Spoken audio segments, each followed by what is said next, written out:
Hello, hello, hello. Welcome back to the show. This is The Civil Point with none other than your host, moi, Ariana Dieva, and I am back with a brand new episode for tonight. And honestly, shit is getting weird. Shit is getting a little bit weird. They are gaining traction. This regime is gaining traction in regards to militarizing and institutionalizing martial law into the streets of the United States. We have so much to talk about, from opinions of Oregon courts to literally the fact that our Supreme Court is trying to now ban marijuana users from owning guns. And we're going to talk about the implications and the precedent that that specific argument sets if SCOTUS, once again, because they're corrupt and they're infiltrated with extremist Nazi propaganda and ideologies, we're going to talk about how that affects everyone in the United States. Because once again, didn't they run on protecting the Second Amendment, and now they're trying to take away the Second Amendment? You know how many right-wing Republicans smoke pot in middle America to deal with the day-to-day lives that have nothing going on with them? Like, come on. They're trying to find... We'll get into it. But we are going to get into a lot of stuff today because a lot has gone down. And the first thing I want to get into...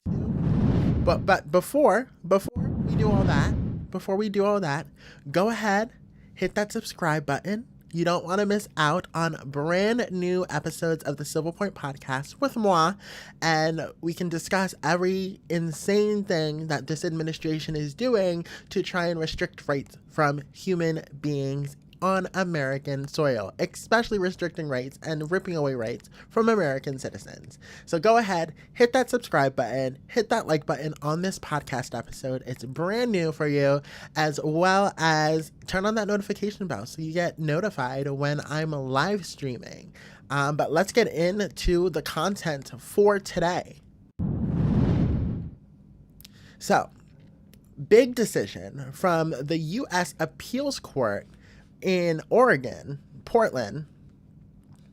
Very big decision, and this sets major implications and precedent for President Trump currently. So this past week, the U.S. Court of Appeals for the Ninth Circuit ruled that the Trump administration can deploy Oregon National Guard troops to Portland, Oregon, after hearing arguments on October 9th.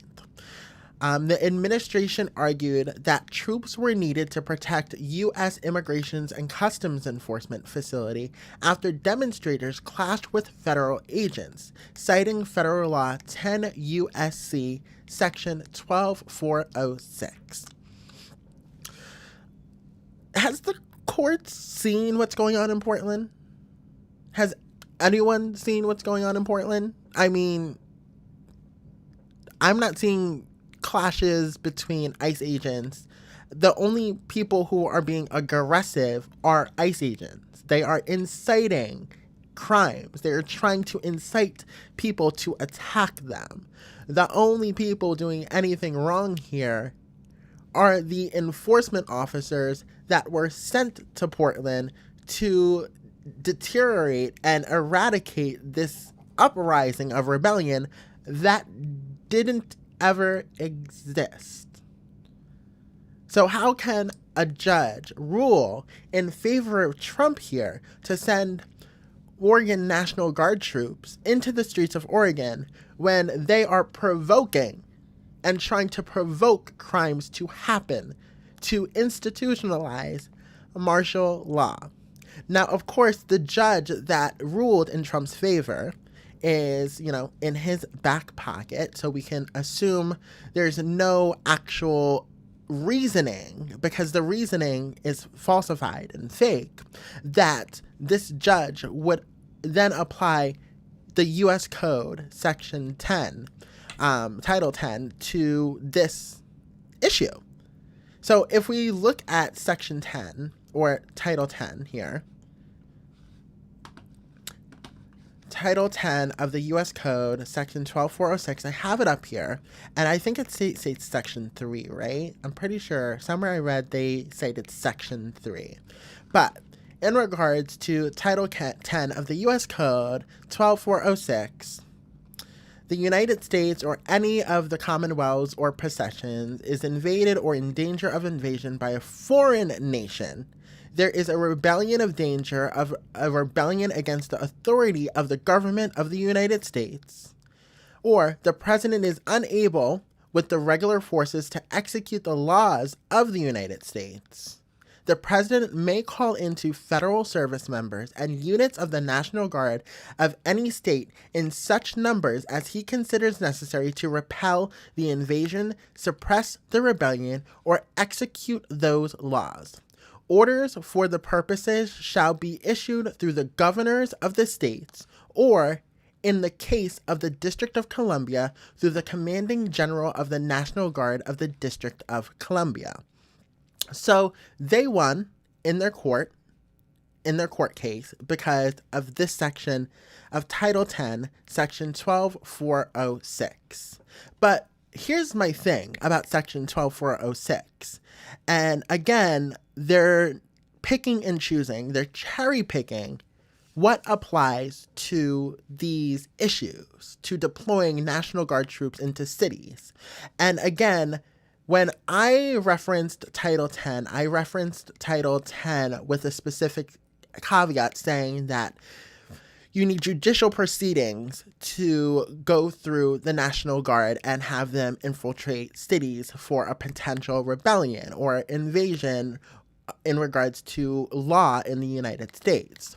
Here, what I think the judge is missing, who rendered the decision to allow Trump to allow troops and National Guard to invade Portland streets to suppress an invasion, to suppress a faulty invasion that doesn't exist, is that they missed that orders for these purposes shall be issued through the governors of the states. That means the governor has to ask the president to send National Guard troops in, right? Not that the president can send National Guard troops into a city without the governor's request. So again, we have cherry picking of our federal code that is clear, and they have sidestepped our federal code to oblige to Trump and bend the knee to Trump so they can make him happy and feel more good and more big about himself, like he's a big shot, when in reality, if we go and appeal this decision, look at that specific sentence, the governor needs to ask the president to send troops in. The president can't just send troops into any city at any time. So again, we have courts that are creating new precedents that ignore constitutional law, that ignore federal code, and that misinterpret it and rewrite it for a precedent that then the president can then have extreme overriding authority and overreach his army, his personal militia, into the streets of cities for tackling dissent. And in this case, tackling peaceful protests. This is not okay. This is a manipulation and a perversion and a complete oversight of this ruling from this Portland judge. It's not okay.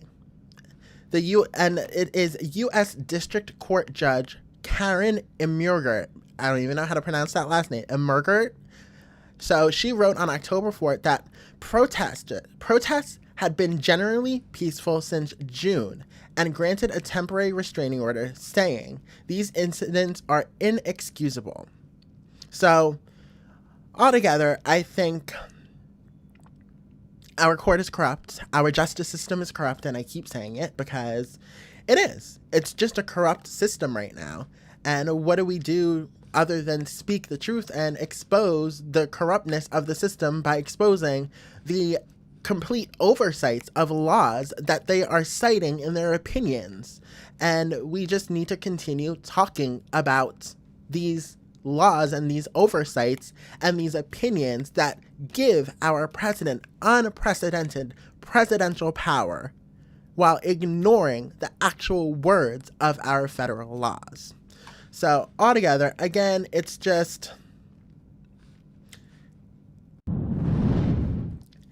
more perversion, it's more secrecy when it comes to our federal government, when it comes to Trump specifically.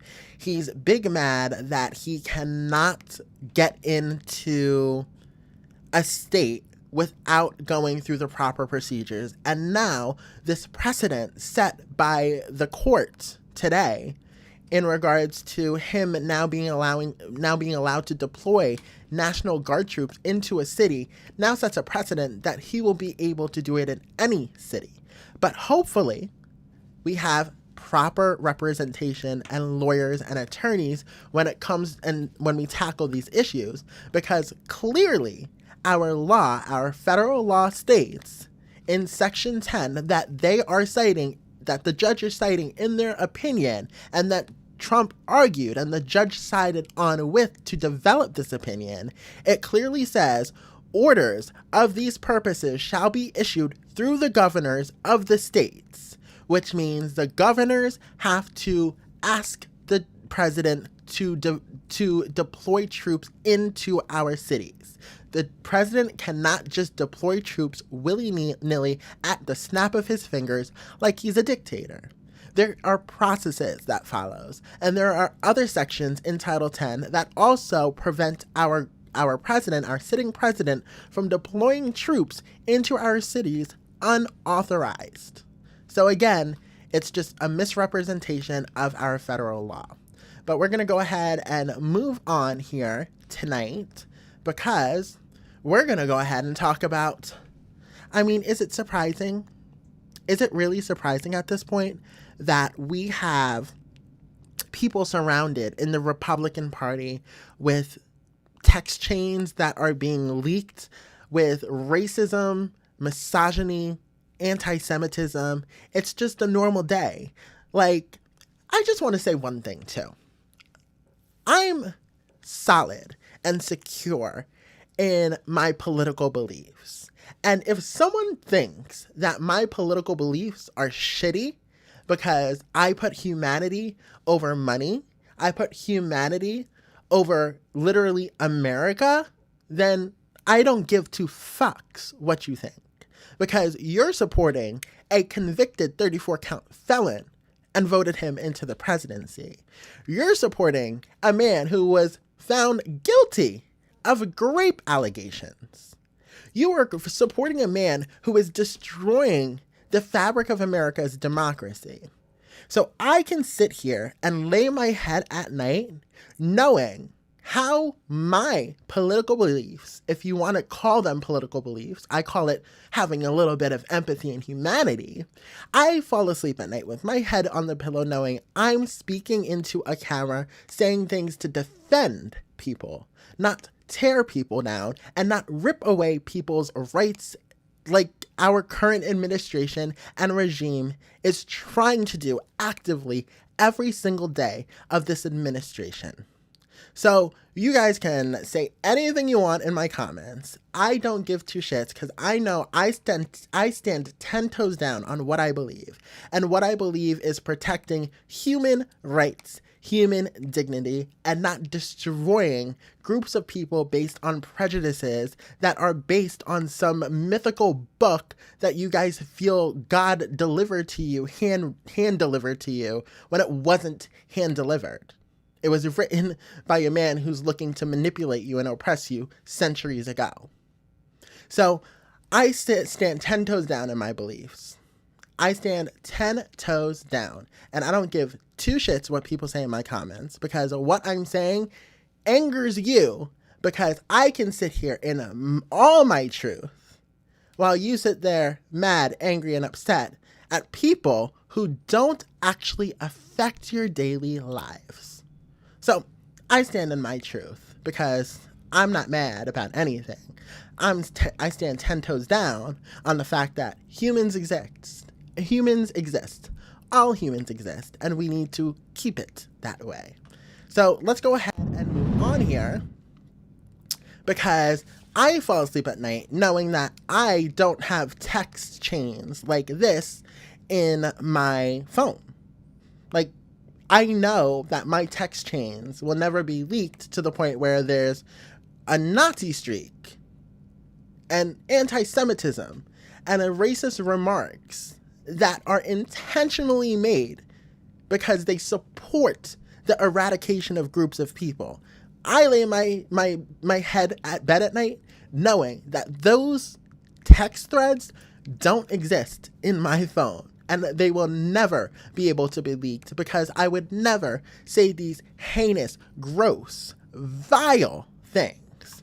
So, but Trump, he's part of the swamp, so obviously he's going to be around these people. But let's take a look at this breaking news from Politico. Politico, they went ahead and broke some news that Trump nominee says he has a Nazi streak, bashes MLK Jr. Day, according to more texts that are being exposed from the right, the racists, the anti-Semites. They want to call everyone else racist and anti-Semites, and they're being persecuted, when in their text threads, they're the one persecuting every other group, every other marginalized group of people. So it's, again, point a finger, you got 4 pointing back at you. So let's talk about this. Paul Iglesias is in a bid to lead a whistleblower agency is set for Senate confirmation hearing Thursday. So Paul Iglesias, President Donald Trump's embattled nominee to lead the office of special counsel, told a group of fellow Republicans in a text chain that Martin Luther King Jr. holiday should be tossed into the seventh circle of hell. Like, this is insanity. This is him. He just looks. He literally just looks. You know who he looks like? What's his name? The main character from American Psycho. You gotta watch out for those pretty boys. He's a pretty boy, but something ain't right in that noggin. But it's just sick that we have people surrounding our president who have these ideologies. Not only notable people in our offices, but people that are being considered for these offices, people that are being considered for these positions. And then he uses Italian slurs for black people. He also says no to Mongolian holidays, no to MLK Day. He also says every single one needs to be eviscerated. There we go. I'm using that word. I have been using that word. That these fucktards, these shitholes, want to eviscerate communities. And people in my comments continue to say, oh, who's saying they want to get rid of people? Who said they want to eviscerate and destroy and eradicate all communities? These are the people that are saying it. And I stand corrected and proven, in fact, with physical evidence, timeline, receipts, everything, to say that these people want to eviscerate communities because they don't see anyone else as human other than their own selves. So I stand vindicated. These people want to eviscerate communities, and Paul Iglesias said it right in his text thread. And again, he is using these racist ideologies, anti-Semite positions, and positions such as misogyny to justify why white people should exist at a higher level than black people, than Spanish people, than a woman. Like, it's right there. So it's just insane that this man, Paul, is being considered for a position when he's saying MLK Jr. was the 1960s George Floyd, and his holiday should be ended and tossed into the seventh circle of hell where it belongs. Tell me that's not some sick ideology. MLK is a peaceful protester, and we know how this regime thinks about protesters. They think they're terrorists. And again, these are people that represent the Republican Party. And if all these text chains keep coming out about these people, you kind of have to start thinking that all of these people think the same way and label them as a terrorist group. They, again, pointing fingers at people expressing their right to freedom of speech for dissenting an administration that's trying to remove and repeal rights and civil rights actions. And then they're pointing fingers, calling these peaceful protesters terrorists, when deep in their text chains, this evidence exists. Calling MLK Jr. Day the George Floyd of today, of the 1960s, and then saying MLK Jr. Day deserves to be in the seventh circle of hell.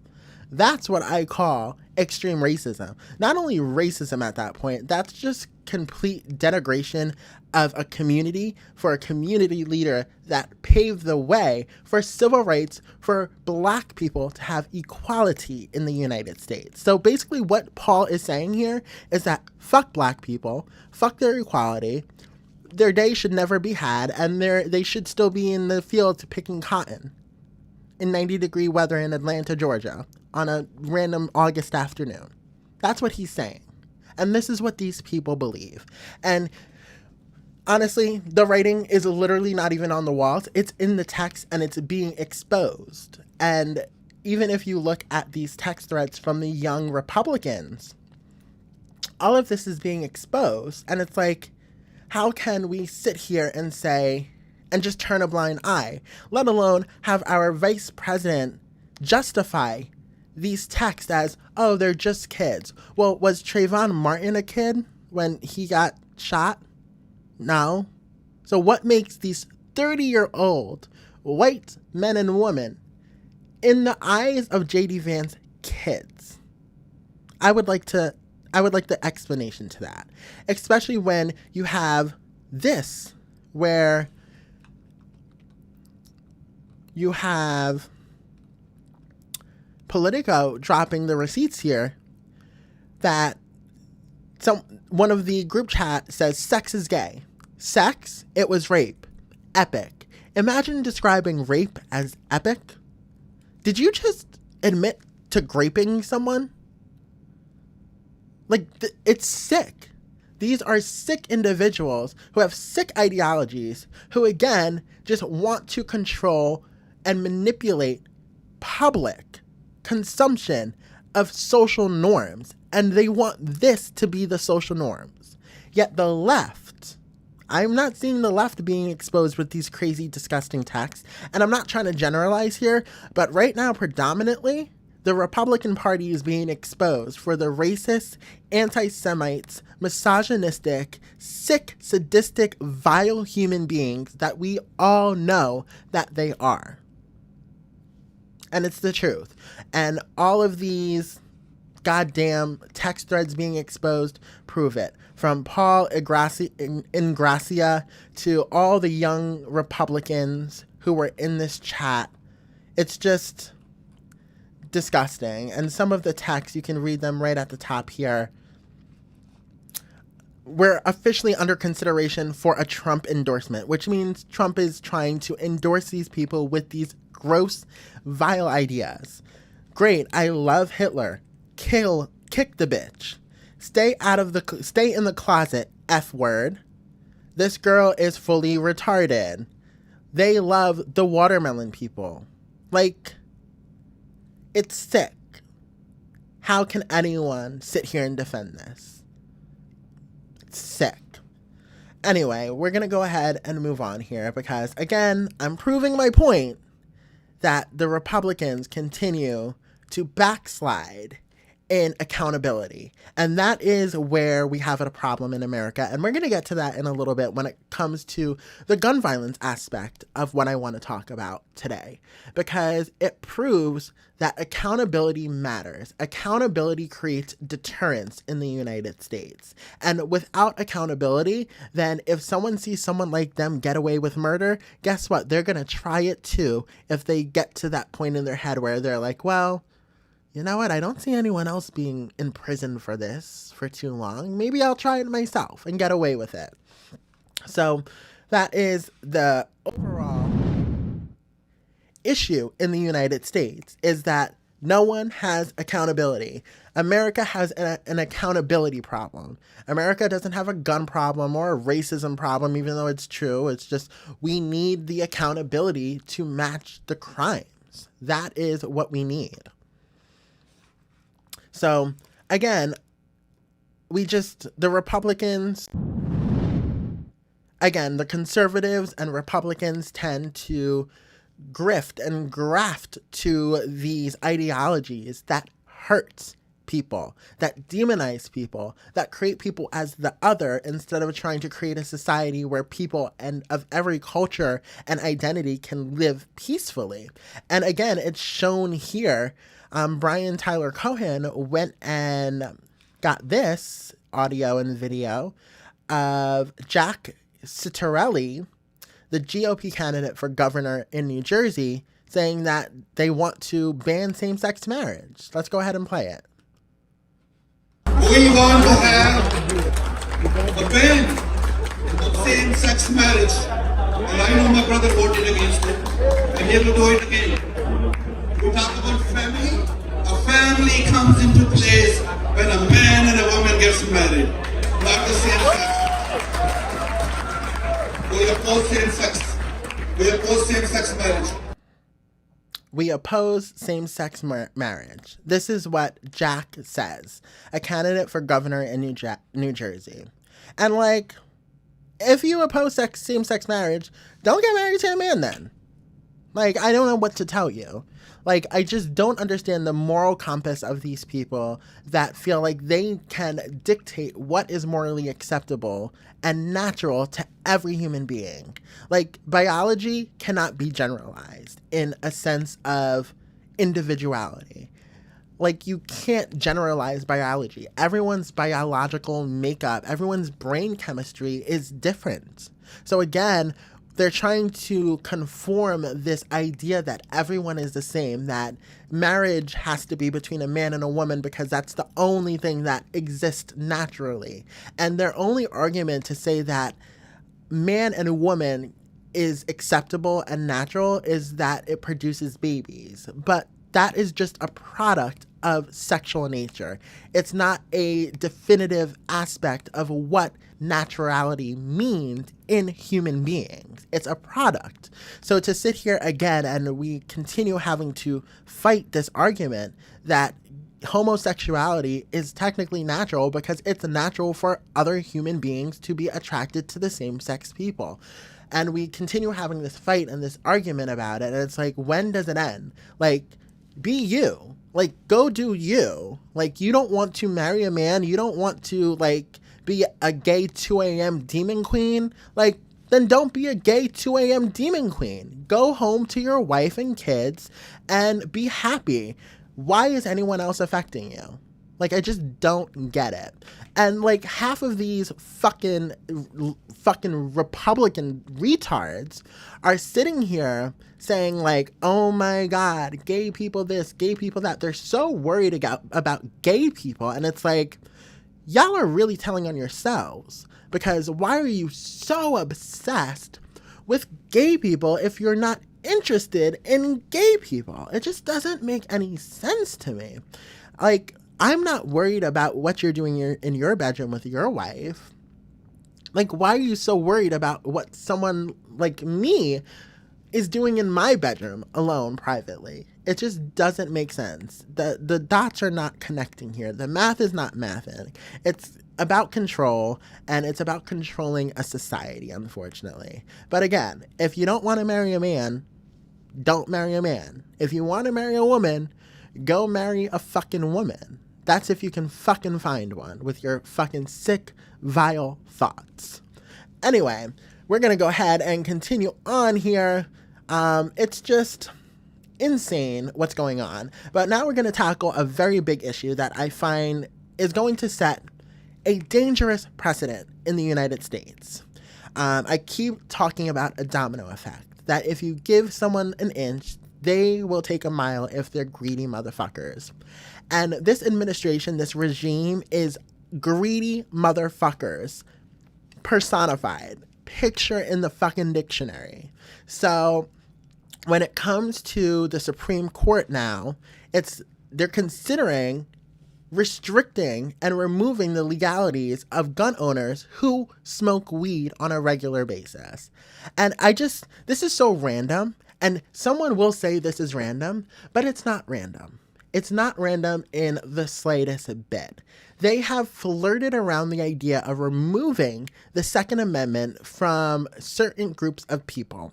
So when we talk about the Supreme Court currently right now under consideration on whether people who regularly smoke pot can legally own guns, they're flirting with the idea of making sure that they can prejudicially restrict the rights of certain groups of people. This may not seem serious, but in a way, again, it is very serious, because one restriction on a categorized group of people can then lead to the restriction of other categorized groups of people, such as the LGBTQ plus community. And when that precedent is set, then that precedent can be unequally applied. So let's get into it today about the Supreme Court and the impact that this decision could have if they rule that everyday marijuana smokers cannot legally own guns. So, the Supreme Court is now considering whether regular marijuana users can legally own guns. And I think that's a dangerous precedent waiting to be set. If SCOTUS rules that marijuana users cannot legally own firearms, that decision will once again disproportionately affect Black and brown communities, the same communities that already receive harsher sentences and face more aggressive policing for the same crimes as their white counterparts. Once again, this corrupted court is using correlation to define causation, creating sweeping restrictions without evidence, logic, or accountability. And that's where today's conversation begins. Let's discuss gun violence, gun reform, and the true issue that safeguards the people who commit these heinous crimes that cause your children to be unalived. As well, let's talk about the real issue at contention here. Is it the guns? Or is it the criminals who use them? Or is it the justice system that excuses the criminal? Listen, criminals will always find access to guns. What criminals should not find access to are reduced sentences, political pardons, and more frequently, judicial biases. So, when we talk about the Second Amendment, people tend to forget that the U.S. Constitution wasn't written to give rights. It was written to protect rights that already belong to American citizens. And what's happening now, with the Supreme Court considering whether regular marijuana users can legally own guns, shows exactly how fragile that protection can become when politics starts mixing with constitutional interpretation. Our current administration has made it clear they are not here to protect all Americans. They want to control and imprison particular Americans through subconscious prejudice and unfair arbitrary policy. Here's the contradiction, though.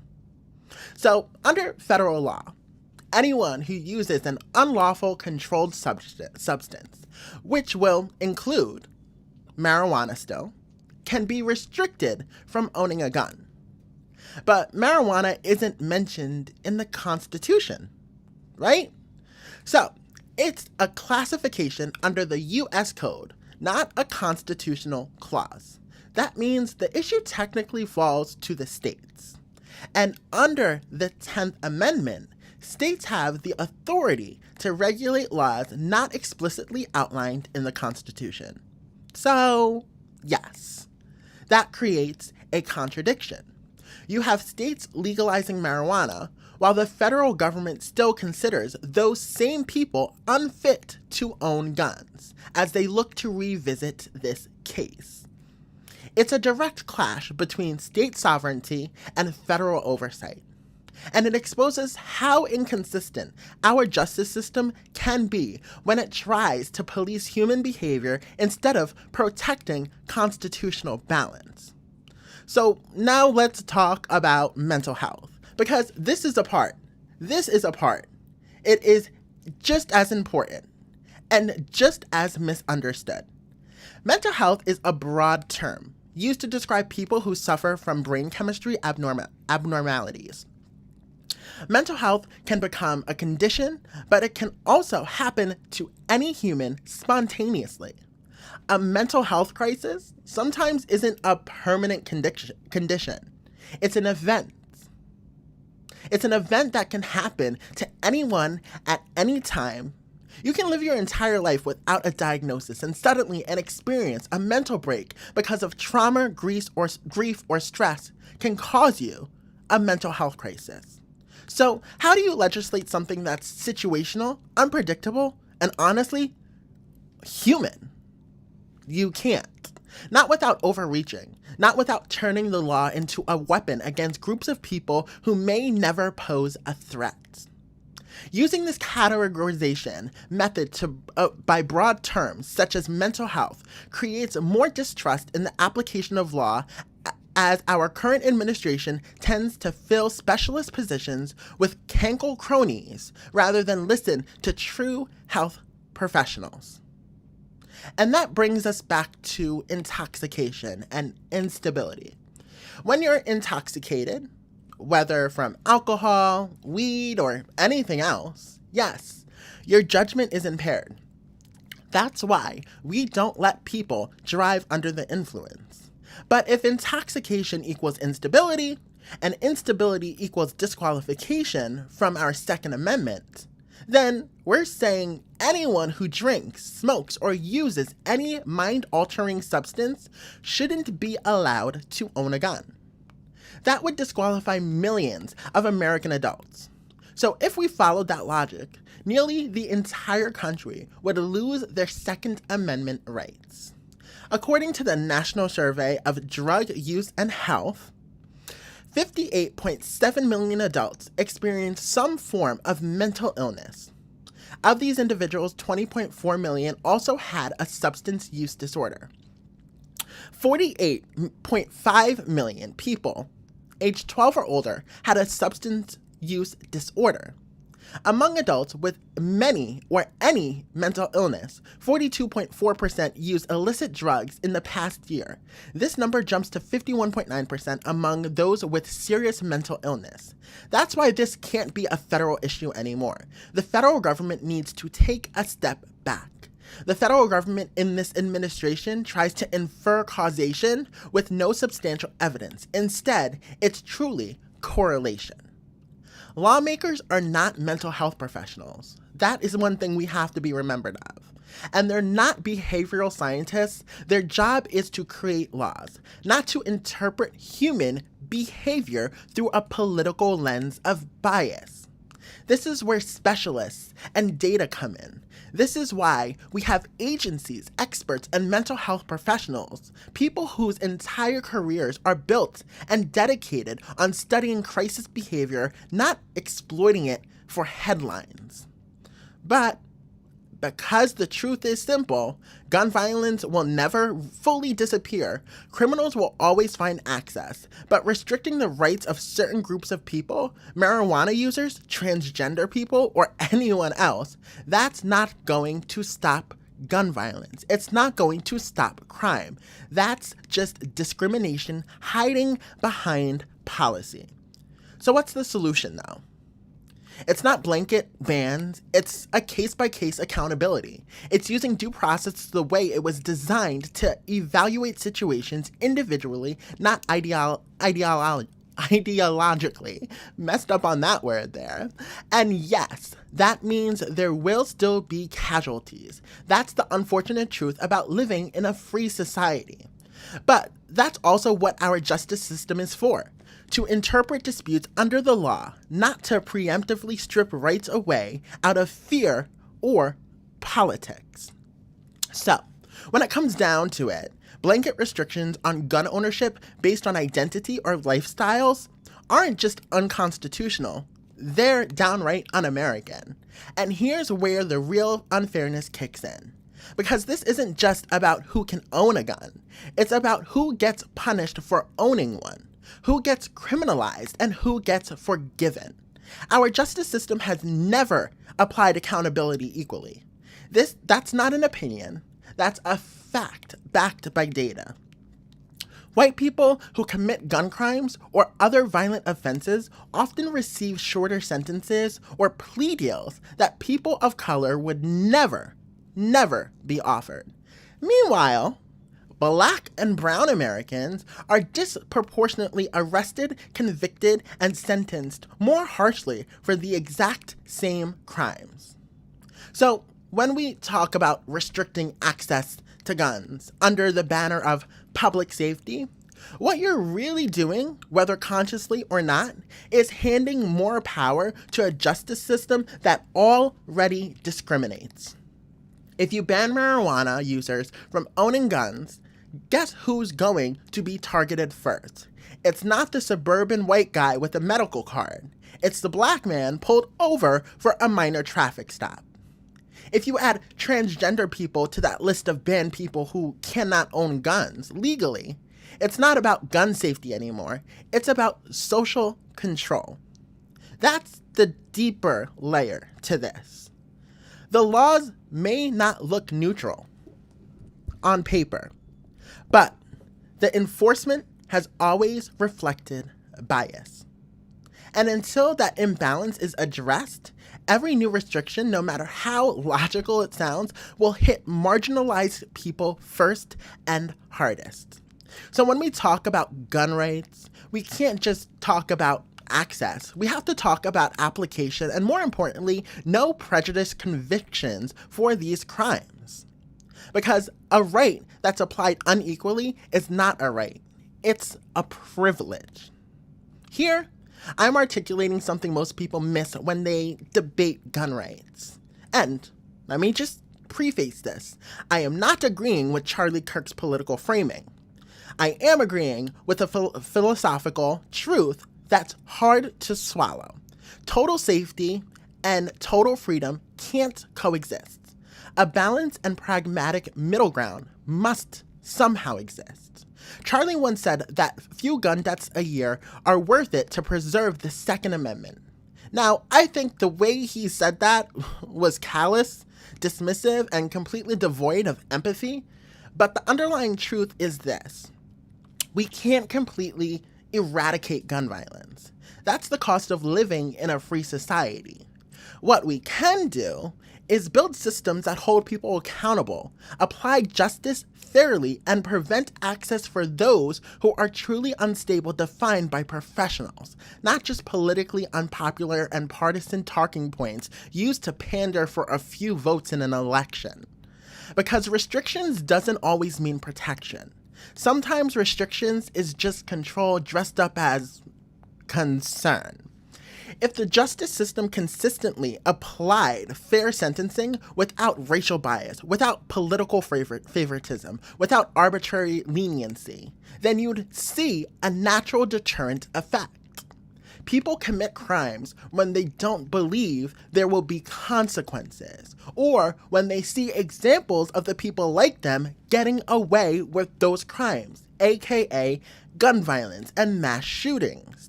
Deterrence comes from certainty, not just severity. If people know that committing a violent act will lead to a fair but firm punishment, regardless of race or privilege, the rate of those crimes naturally drops. It's not that America has a gun problem, it has an accountability problem. It's not that we lack laws, it's that we apply them unequally. And when justice isn't equal, deterrence doesn't exist. It becomes performative. The right to bear arms is meaningless if justice isn't applied equally. And that's where our focus should be, not by taking rights away from the vulnerable.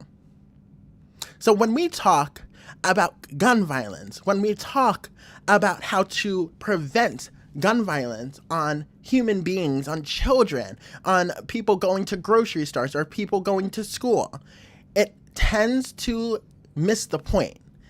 The natural deterrence to gun violence is applying justice fairly and making sure these sick individuals who choose to end lives are imprisoned for a long period of time with no chance of getting out.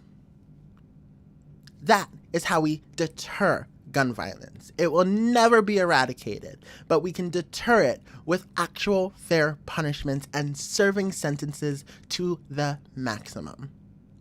Anyway, guys, I hope you guys enjoyed this episode of the Civil Point podcast. If you haven't already, you can definitely go ahead and hit that subscribe button.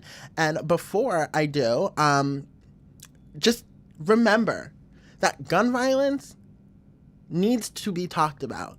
But we need to talk about, is it the guns? Yes, because they kill people. Is it the people? Yes, because people kill people.